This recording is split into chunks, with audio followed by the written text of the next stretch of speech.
নমস্কাৰ আপোনালোকক সকলোকে এক্সিয়া আইএছ একাডেমীলৈ পুনৰবাৰ স্বাগতম জনাইছোঁ। ধাৰাবাহিকতা অব্যাহত ৰাখি আজি 7 আগষ্টৰ দিনাখনো আমি আপোনালোকৰ ওচৰলৈ নিউজ পেপাৰ এনালাইচিছটো লৈ আহিছোঁ। চাওঁ আহক কোনকেইটা ইম্পৰ্টেণ্ট নিউজ আছে। প্ৰথম আৰ্টিকলটো আছে যে the world to visit Moscow as Trump imposes additional tariffs on India. So' গতিকে ইণ্ডিয়াৰ কাৰণে এইটো এটা চেলেঞ্জিং এটা ফেজ চলি আছে, কাৰণ কি ইউ এছে কি কৰিছে, putting lot of pressures by adding another 25% tariff. So' গতিকে এতিয়া টোটেল টাৰিফৰ সংখ্যা হৈ গ'ল 50%, মানে চাইনাতকৈ ইণ্ডিয়া বেছিকৈ টাৰিফ ফেচ কৰি আছে। China is having 30% tariff, we are 50% tariff, we are withstanding. So' গতিকে এই যিটো এটা tariff pressure,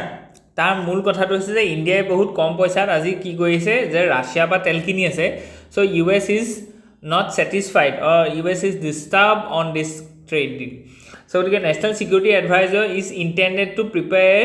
detail for the Russian President Vladimir Putin's visit to Delhi later this year. However, President Trump's latest action is expected to dominate talks. Agenda includes supply of Russian oil. So, the Russian oil upore US or ki ase discontention ase ba teonuke apotti ase. Strategic India Russia bilateral coordination of kotha koise je Doval's visit aims to deepen defense and energy ties ahead of Putin's Delhi visit.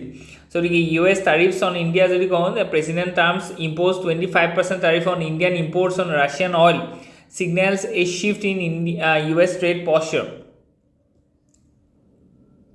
So the Russian oil and S-400 supply. So the Ukraine-Russia peace prospects. So India's oil diplomacy and strategic autonomy. এই গোটেই বস্তুখিনি কি আছে আজিৰ দিনত টাৰ্গেটত আছে from the US President Donald Trump. So গতিকে এতিয়া ইউ এছৰ কথাটো হৈছে এনেকুৱা যে to make America great again, সেইটো কৰিবৰ কাৰণে তেওঁলোকে কি কৈছে, ইউ এছে নিজেই বহুত পেট্ৰলিয়ামৰ কি কৈছে প্ৰডাকশ্যন কৰিছে। এতিয়া পেট্ৰলিয়াম প্ৰডাকশ্যন কৰাৰ কাৰণে এতিয়া তেওঁলোকক কি লাগে, চাম মাৰ্কেট লাগে, বায়াৰ্ছ লাগিব। চ' গতিকে সেইকাৰণে ইণ্ডিয়াৰ ওপৰত প্ৰেছাৰ দিছে যে তোমালোকে ৰাছিয়াৰ পৰা অইলটো কিনিব নালাগে, অইলটো ইউ এছৰ পৰা কিনা, বুজি পাইছেনে? চ' গতিকে এইখিনি বস্তুৰ কাৰণে ইয়াত কি আছে যে কি টাৰ্মছ এক্সপ্লেইন। চ' গতিকে NSA national security adviser S-400 কি হয়, retaliation in international relations. So গতিকে ইয়াত কণ্টেক্সুৱেল এপ্লিকেশ্যন কি কি আছে, ইয়াত সোভাৰেইন ডক্ট্ৰিন যিকেইটা আছে, আৰু নেশ্যনেল ইণ্টাৰেষ্ট ডেফিনিশ্যন কি হয়। তো গতিকে এইকেইটা বস্তু ষ্ট্ৰেটেজিক অটনমি মানে কি হয়, এইখিনি বস্তু ইয়াত কোৱা গৈছে, ঠিক আছে। ষ্ট্ৰেটেজিক অটনমি ডেফিনিশ্যনটো দিয়া গৈছে যে India's post cold war foreign policy principle of maintaining the freedom of choice its partners and action based national interest, not alignments. So গতিকে action based national interest. So গতিকে contextual যোনটো জেগাত যেনেকুৱা ধৰণৰ এলাইনমেণ্ট লাগে বা তেনেকৈ আমি কি কৰোঁ, কোনোবা মানে ফৰেইন প্লেয়াৰ্ছৰ লগত, যেনেকৈ US হওক, ইজৰাইল হওক, ৰাছিয়া হওক, চাউদি আৰবিয়া হওক, ইৰাণ হওক। চ' গতিকে এই যিখিনি ধৰি লওক ৰাইভেলিং পাৰ্টি আছে তেওঁলোকৰ লগত আমি কি কৰিছোঁ, balance of trade and balance of relation আমি মেইনটেইন কৰিছোঁ, তাকে আমাৰ ষ্ট্ৰেটেজিক অটনমি বুলি কৈছোঁ। চ' পঞ্চশীল এগ্ৰিমেণ্টৰ কথা কৈছে, আৰু ষ্ট্ৰেটেজিক ৰিএলাইনমেণ্টৰ কথা ইয়াত কোৱা গৈছে। জিঅ' পলিটিক্স কি হয়, জিঅ' ষ্ট্ৰেটেজি কি হয়,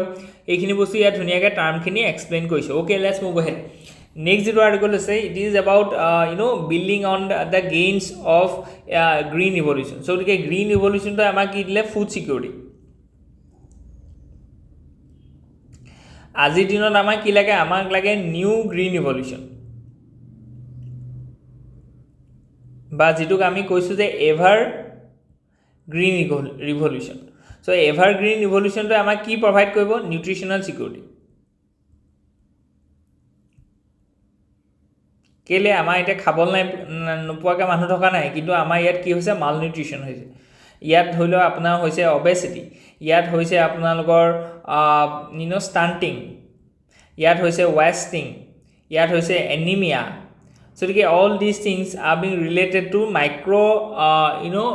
nutrient deficiencies. So সেইটো কাৰণে আমি কি কৰিব লাগে, আগবাঢ়িব লাগে, not only to quantify the food production but the quality of that food production is also very important. So main arguments and substantive content to কি কৈছে যে গ্ৰীণ ৰিভলিউশ্যন was transformative, কেলে কাৰণ কি ই কি কৰিলে আমাৰ ফুড সিকিউৰিটিটো এষ্টাব্লিছ কৰিলে ডক্টৰ স্বামীনাথনৰ এইটো এটা মানে ভিজন আছিলে using science and policy to create the surplus from the scarcity so গতিকে স্কেৰচিটি বা সাৰপ্লাছলৈ কি কৰিলে কনভাৰ্ট কৰিলে current agriculture is vulnerable so 80% of farmers are low input low output mix crop small holders so গতিকে 80% of farmers are being struggling ঠিক আছে তেওঁলোকে খুব কম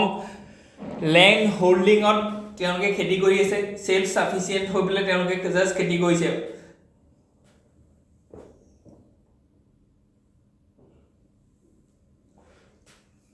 কোনো ধৰণৰ মেকানাইজেশ্যন নাই কোনো ধৰণৰ সাইন্টিফিক ইমপ্লিমেন্টেশন নাই টেকনিক্স নাই টুলস নাই ক্যাপিটাল ইনভেষ্টমেন্ট কম আছে সো মার্কেট লিংক আপ কম আছে সো গতিকে এগ্ৰিকালচাৰটো বহুত ক্ষেত্ৰত আমাৰ কি হৈছে চ্যালেঞ্জেস বা অবষ্টিকলছৰে ঘেৰি আছে সো গতিকে ফিউচাৰ এগ্ৰিকালচাৰ গ্ৰোথ আমাক কি লাগিব এতিয়া from the mass production to smart production বুজি পালানে সো গতিকে এটো আপোনালোকে লিখিব পাৰে these are some key words so গতিকে ইনক্লুসিভ কৰিব লাগিব ডাইভাৰ্সিফাই কৰিব লাগিব ক্ৰপ productivity to profitable কৰিব লাগিব sustainable কৰিব লাগিব সো গতিকে এইকেইটা বস্তু ধৰি লওক ইম্পৰ্টেন্ট হয় যে ইনক্লুসিভ কৰিব লাগিব সো গতিকে ইনক্লুসিভ কৰিব লাগিব মানে কি কৰিব লাগিব যে আমি ইয়াত ওমেন হক ও উইকাৰ সেকশনৰ পাৰ্টিসিপেশনটো লেজিবল কৰিব লাগিব ভাল কৰিব লাগিব ঠিক তেনেকৈ কৈছে ইয়াত ডাইভাৰ্স কৰিব লাগিব সো তাৰপিছত কৈছে যে আমি ইয়াত কি কৰিব লাগিব যে প্ৰফিটেবল বনাব লাগিব সো গতিকে ইনপুট আউটপুট কষ্টটো মেনেজ কৰিব লাগিব আৰু কৈছে সাস্টেইনেবল বনাব লাগিব সো গতিকে এইকেইটা চাৰিটা ডাইমেনশ্যনত আমি কি কৈছো লিখিব পাৰোঁ যে কেনেকৈ এগ্ৰিকালচাৰটো আমি ইনক্লুসিভ কৰিম বুজি পাইছেনে আৰু ইনক্লুসিভৰ কথাটো এনেকুৱা হৈছে যে ইয়াত আমি এনিমেল হাজবেণ্ডাৰীকো কি কৰিব লাগিব কেনেকৈ ইনকৰ্পোৰেট কৰিম বা আমি ইয়াত যদি কওঁ যে ইন্টিগ্ৰেটেড ফাৰ্মিং তাৰ কথা আমি ক'ব পাৰোঁ A new challenge looms. A 25% US tariffs on Indian rice and agriculture products could devastate small producers. India needs to grow better, not just more.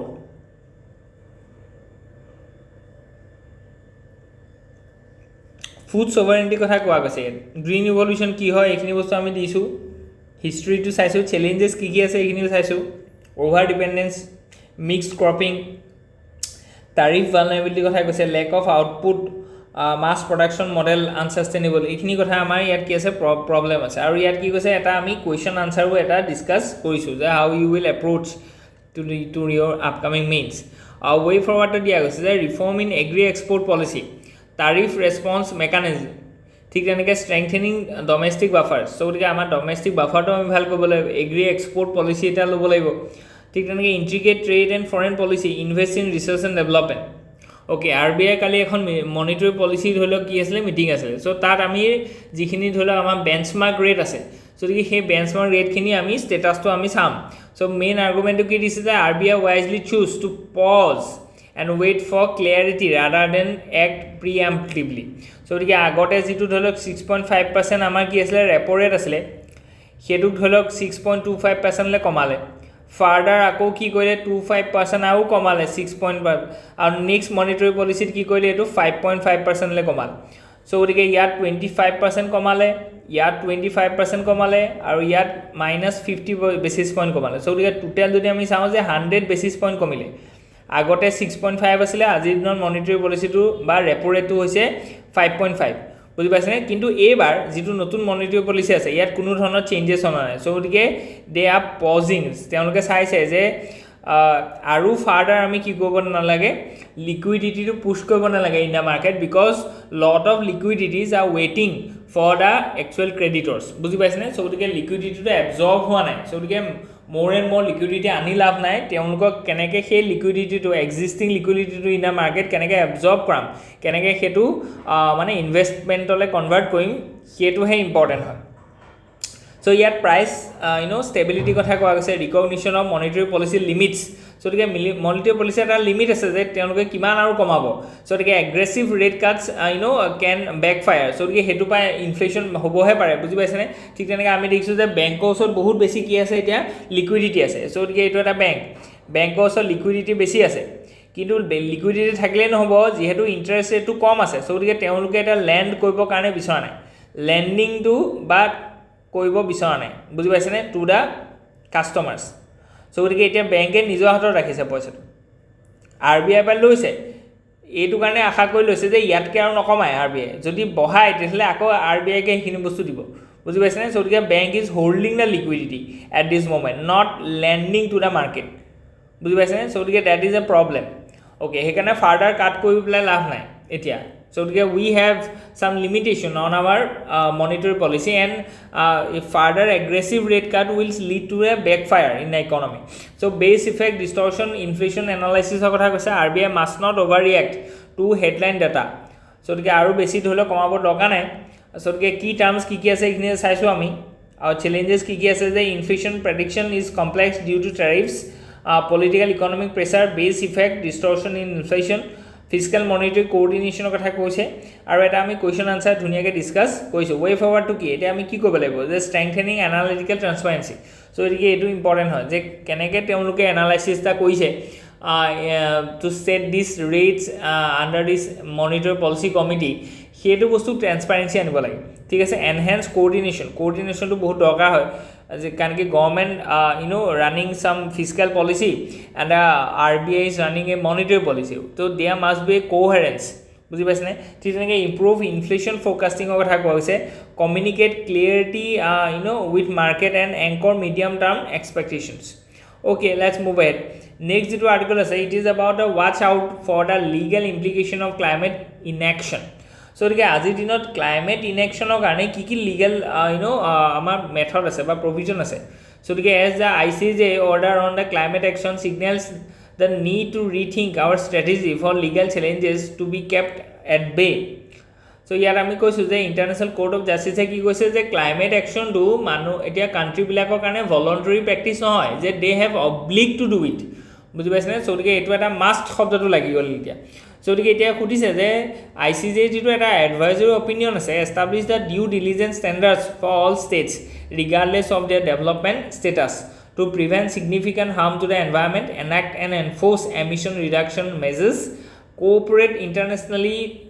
in good faith ঠিক তেনেকৈ customary international law Paris agreement কি আছে এইখিনি বস্তু ইয়াত চোৱা গৈছে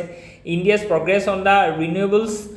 is acknowledged but it is nationally determined contribution and 2017 net zero targets may not legally suffice বুজি পাইছেনে so গতিকে এপ্ৰিচিয়েট কৰিছে যে ইণ্ডিয়াই বহুত ক্ষেত্ৰত কি কৰিছে ৰিনিউৱেবল এনাৰ্জি পুশ কৰিছে কাৰ্বন ইন্টেন্সিটিটো কমাইছে এফৰেষ্টেশ্যনৰ কাৰণে তেওঁলোকে লাগিছে তথাপিতো these are some intended nationally voluntary contribution হয় ইয়াত কোনো লিগালি বাইন্ডিংশন এটা নাই যে যদি আমি ব্ৰিচো কৰো কি টাৰ্গেটছ খিনি তেলে কোনো আমি ৰিপেমেন্ট কৰিব নাই বা তাৰ কাৰণে আমাৰ কোনো ধৰণৰ ইমপ্লিকেশন নাই বা কনসিকুৱেন্সেস নাই so that's why the whole climate action is guided by the morality by ethics of a particular country not by any legal force so that is a matter of concern so আজিৰ দিনত যেটো আটাইতকৈ ডাঙৰ সমস্যা এই সমস্যাটোৰ কাৰণে কোনো এখন কান্ট্ৰি লায়েবল নহয় তেওঁলোকে জাস্ট মৰেলিটিৰ ওপৰত ডিপেন্ড কৰিছে বুজি পাইছেনে কথাটো কি কৈছো যে তেওঁলোকে এটো উপলব্ধি কৰিছে যে হয় এটো বস্তু দৰকাৰ আছে ওকে so গতিকে প্ৰাইভেট সেক্টৰ একাউন্টেবিলিটি কথা কৈছে এক্সপ্লেনেশ্যন অফ কি টাৰ্মছ আমি দেখাইছো চ্যালেঞ্জেস কি আছে যে ইণ্ডিয়াৰ ডুৱেল ৰোল কাৰণ কি ডুৱেল ৰোল কাৰণে কাৰণ কি আমি ডেভেলপমেন্টটো কৰিব লাগিব প্লাস আকৌ আমি যেটো এনভায়ৰনমেন্টাল সাস্টেইনেবিলিটি হেতু কৰিব লাগিব কাৰণ কি আমাৰ কি কৈছে যে বিকশিত ভাৰতৰ যেটো টাৰ্গেট আছে এটো এচিভ কৰিব কাৰণে 8% গ্ৰোথ লাগিব for a decade এটা 8% গ্ৰোথ টু কৰিব যাওঁতে আমি এমিশন কৰিব লাগিব fossil fuels is the cheapest fuel বুজি পাইছেনে so গতিকে হেতু কৰিবলৈ যাওঁতে কেনেকৈ আমি নিজৰ যিখিনি পেৰিছ ক্লাইমেটিক ডিলৰ যিখিনি টাৰ্গেট আছে এইখিনি কেনেকৈ আমি ধৰিলক মেনেজ কৰিম that is a matter of concern and that is the challenge okay so India's NDCs and weak targets private sector remains unregulated judicial overreach and responsibility কথা কৈছে and lack of climate specific domestic laws so social dimension আমি various dimension এই কথাখিনি চাইছো আৰু linkage কৰি দিছো to our UPSC papers so way forward is a revised NDC খিনি আমি ৰিভাইজ কৰিব লাগিব ঠিক তেনেকৈ লেজিসলেট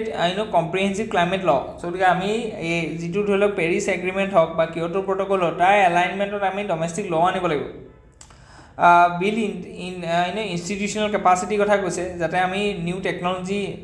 new research and development and new human capital development যাতে আনিব পাৰোঁ to adopt those technologies that can lead to a greener growth.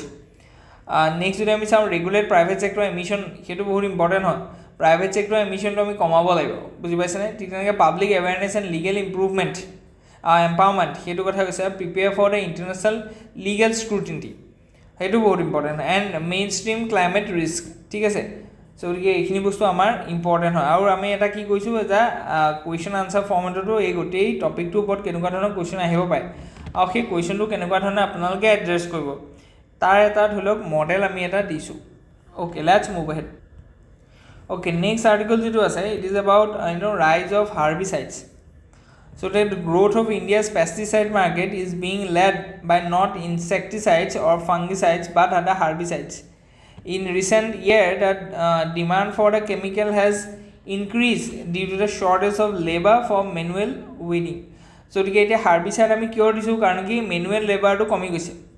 যিটো কাৰণ manual labor মানে আমি ধৰি হাতেৰে বন উঘালোঁ so গতিকে এইবিলাক এগ্ৰিকালচাৰ কৰিবলৈ এতিয়া মানুহ নাই so that's why we are using these herbicides. হাৰ্বিচাইড মানে হাৰ্বক যি কিল কৰে বুজি পাইছেনে চ' গতিকে CIDটো লাগিলে গম পাম যে সেইটো বস্তু হৈছে টু কিল বা to lead to a death so' গতিকে হাৰ্বছ মানে হৈছে যে ধৰি লওক যিবোৰ সৰু সৰু আমাৰ উইডছ আছে চ' গতিকে সেই উইডছখিনিক নাশ কৰিবৰ কাৰণে যিটো ধৰি লওক আমি হাৰ্বিচাইড দিছোঁ চ' গতিকে কিহৰ কাৰণে কম বেছি হৈছে সেইটো আমি অলৰেডি দিলোঁ যে হাৰ্বিচাইডছ নাও the fastest growth rate in India 24,000 crore crop protection chemical market so the labor shortage and cost eta kotha koise pre emergent uses kotha koise that there is growing adaptation of pre emergent herbicide so the agote ke ki hoy etu teonuke apply koise so agote tu weeds kini ahe aru main crop to affect kora pisot ba affect kora samoyre herbicide apply hoy কিন্তু এতিয়া ধৰি লওক নতুনকৈ এনেকুৱাও ধৰি লওক হাৰ্বিচাইড ওলাইছে যিটো ধৰি লওক উইডছটো বা এই ঘাঁহ বননিবোৰ গজা আগতেই তেওঁলোকে মাৰে গতিকে তাৰ ইউজটো বাঢ়িলে ডিমাণ্ড বাঢ়িলে এইটো ধৰি লওক আমাৰ তাৰ কনচিকুৱেঞ্চটো দেখিছোঁ যে use of herbicide is rising okay corporate মনোপলিৰ কথা কৈছে শ্বিফ্ট ইন এপ্লিকেশ্যন ষ্ট্ৰেটেজি এপ্লিকেশ্যনৰ যিটো ষ্ট্ৰেটেজি আছিলে সেইটো এতিয়া চেঞ্জ হৈছে যে farmers are transitioning from traditional post emergent weeding to smart and time sensitive weed management so গতিকে তেওঁলোকে উইডটো অহা আগতেই কি কৈছে হাৰ্বিচাইড দি পেলাই তাক কণ্ট্ৰল কৰিছে so গতিকে এই যিটো এটা প্ৰেক্টিছ আছে এই প্ৰেক্টিছটোৰ কাৰণেও কি হৈছে হাৰ্বিচাইডৰ ডিমাণ্ডটো বাঢ়িছে so গতিকে চেলেঞ্জেছ কি আছে লেবাৰ ডিছপ্লেচমেণ্টৰ কথা কৈছে ইক'লজিকেল ইম্পেক্ট এইটো বহুত ইম্পৰ্টেণ্ট হয় কাৰণ কি ইক'লজিকেল ইম্পেক্টটো আটাইতকৈ ইম্পৰ্টেণ্ট কেলে কাৰণ কি হাৰ্বিচাইডটো দিয়াৰ কাৰণে ছইল ডিগ্ৰেডেশ্যন হৈছে তাৰ যিটো মাইক্ৰ' অৰ্গেনিক বা মাইক্ৰ' যিখিনি তাত অৰ্গেনিক পাৰ্টিকলছ আছিলে গতিকে সেইখিনি কি হৈছে এফেক্টেড হৈছিল তাৰ যিটো ইক'লজি আছে মাইক্ৰ' ইক'লজি সেই ইক'লজিটো তাৰ যিটো বায়'ডাইভাৰ্চিটি আছে সেইটো কিন্তু লছ হৈছে বুজি পাইছেনে কাৰণ কি আমাক কি কয় যে এক চামুচ যদি আমি হেৰি লওঁ মানে মাটি লওঁ তাত যিমানখিনি মাইক্ৰ' অৰ্গেনিজম আছে সেইটো টোটেল ৱৰ্ল্ডৰ হিউমেন পপুলেশ্যনতকৈ বেছি চ' মানে তাত কোটি কোটি কি আছে মাইক্ৰ' অৰ্গেনিজমছ আছে চ' গতিকে হাৰ্বিচাইডটো দি দিয়াৰ লগে লগে অকল উইডটোৱে নমৰে সেই মাইক্ৰ' অৰ্গেনিজমছখিনিও মৰি যায় চ' যিটো কাৰণে আমাৰ কি হয় ছইলৰ যিটো গুণাগুণ আছিলে মাটিৰ যিটো উৰ্বৰতা আছিলে সেইটো কমি যায় তাৰ ফলত কি হয় যে তাৰ ফলত দুটা ইম্পৰ্টেণ্ট কথা হয় এটাটো যে তাৰ যিটো প্ৰডাক্টিভিটি আছিলে সেইটো কমি যায় প্লাছ যিবোৰ হাৰ্বিচাইডৰ যিবোৰ টক্সিক এলিমেণ্ট আছে এই টক্সিক এলিমেণ্টটোৱে পৰিৱেশৰ পৰা আদি কৰি হিউমেন হেল্থতো কি পেলায় ইম্পেক্ট পেলায় চ' যিটো কাৰণে আমি দেখিছোঁ যে পঞ্জাৱ অঞ্চলত হাৰিয়ানা অঞ্চলত সাংঘাতিক বেছি কি আছে হাৰ্বিচাইডৰ ইউজ আছে আৰু তাৰ সমান্তৰালকৈ আমি তাত কেঞ্চাৰ পেচেণ্টৰ হাৰো বৃদ্ধি হোৱা দেখিছোঁ okay health hazard market monopoly knowledge gap এইখিনি বস্তু আমি অলৰেডি ইয়াত প্ৰভাইড কৰিছোঁ অ'কে চ' গতিকে আজিৰ কাৰণে ইমানেই আছিলে হোপ ইউ এনজয় ইয়াত যদি কিবা থাকে please let us know' in the comment section thank U